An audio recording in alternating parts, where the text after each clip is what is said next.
What's the last thing you remember? The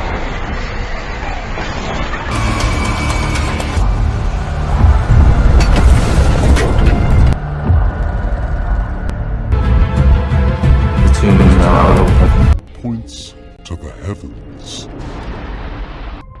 came from space. Think this will make you good? You're not can make up for the choices you made? Think you can be forgiven? Some kind of bargain. I really wanted you.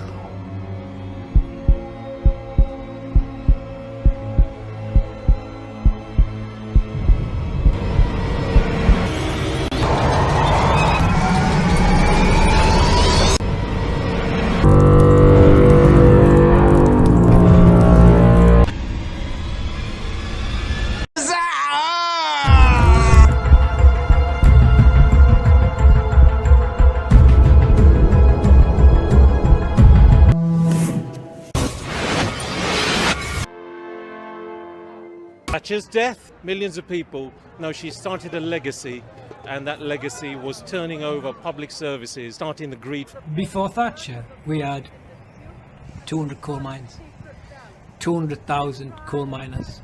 Don't expect me to shed any tears for her, because she's made me shed enough. Thank you very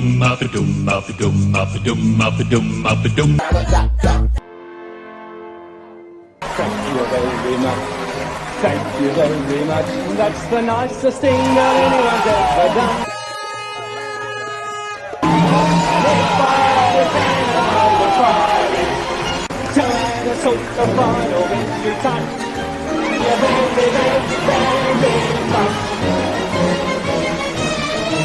Thatcher ended the milk subsidies. Thatcher milk Snatcher down taxes for the rich while hiking them up for everyone else. Thatcher was begged to withdraw it, but she refused, so the party deposed her in a leadership contest. The Prime Minister firmly told the former Chilean dictator, "It was you who brought democracy to Chile."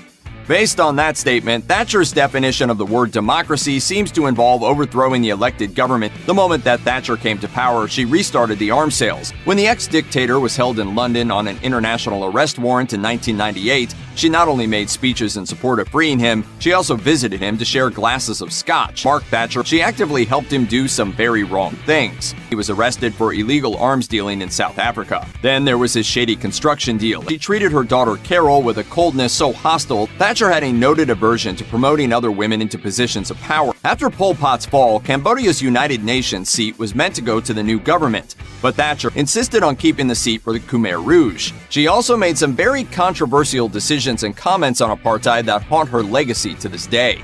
Thatcher refused to implement sanctions against the regime. Ben Dennis had business interests in the country that would have been damaged by sanctions. The United Kingdom was suffering from a shortage of blood. The government began buying it from abroad. Unfortunately, they opted for the cheapest, blood contaminated by both hepatitis and HIV. They were in power when the first alarming evidence emerged that this imported blood was killing thousands of vulnerable Britons. Their response was to then cover it up. The scandal went all the way from individual doctors up to those in the highest levels of power. It infected over 4,000 Brits and killed 2,600. Most of the cabinet knew about the problem. I'm not led, I lead. You, the underclass. Sacrifice for the good of the hive. Future of the hive. I mean country.